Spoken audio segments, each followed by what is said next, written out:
How's it going, guys? Ringke sent me a bunch of their cases for the iPhone 12 lineup, and if you haven't heard of them before, I would say that these cases are more on the thinner side. If you don't like bulky cases and you're pretty careful with your phone all the time and you don't drop it at all, then these cases are something to check out. First up is the Air S case, and this one is super flexible and thin, and it does have that soft touch feel. And I do like having that soft touch feel in the hands. It feels like it's not gonna slip out of my hands while I'm using it, so this is a great case for someone who likes that type of texture. Since this is a flexible case, putting your phone in and taking it out is super easy, and of course it's a really thin case, so if you do drop it, for me, I would say that maybe up to knee height will be the ideal spot. Anything higher than that, I feel like my phone is going to be in danger. Next up is the Onyx. This one has a new design over the past models, and I'm really liking it so far. The biggest thing I love about this case is the texture. On the back, it does have that sandpaper-like feel, and it does have that rougher matte touch to it, so I'm a big fan of that. And on the side, you do have those tiny dots, which really enhances the grip of the phone case. The buttons do have that gunmetal look, so it does stick out a bit more than the last case, and it also feels a bit thicker as well. So this case does feel like it can survive around the pocket height level, so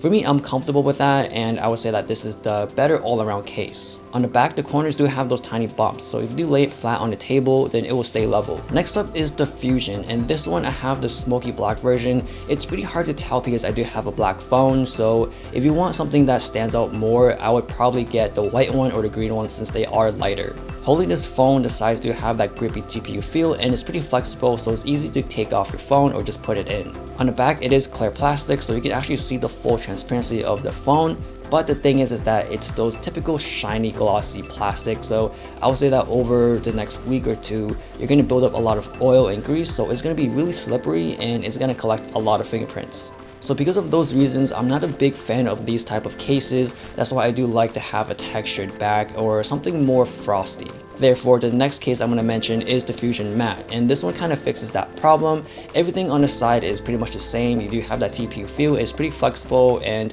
of course it's still grippy. But on the back, it's all matte. It's super slippery, so that's a big downside for me. But again, it just fixes that problem where it doesn't build up a lot of that grease, and of course it doesn't show a lot of fingerprints. So it's nice that Ringke have two options to show off the phone completely or have that frosted matte look. And the last case is the Fusion X. This one feels the most beefiest and most protective one out of all of them. But at the same time, it still feels protective. So if you're pretty clumsy and you want the most protection, yet you want a thin case, then I would say the Fusion X is the best one for you. For the look, it does have that cameo back, which some people might like that, and the back panel, even though it's plastic, it's kind of frosted in a way where it doesn't collect a lot of fingerprints. On the side, you do have that matte touch feel, and it's not super slippery in the hands where it's just gonna fall off. And for the overall design, it's not super clean like the other ones in this video. This one kind of gives off a more protective and aggressive look. So overall, I do like the Ringke cases just because of the thin form factor. For me, I don't really drop my phones too often, only on accident. So therefore, I am more careful with my phone, so I don't really need super bulky cases to protect them. Out of all of these cases, I'm definitely going to keep the Onyx on just because I love the texture and feel of the case. Also, I would say it's feeling well balanced as well in terms of protection and thinness. If you guys are interested in any of these cases, I do have the links down below. Please follow me on Instagram, give a like, subscribe, hit the bell, and thanks for watching.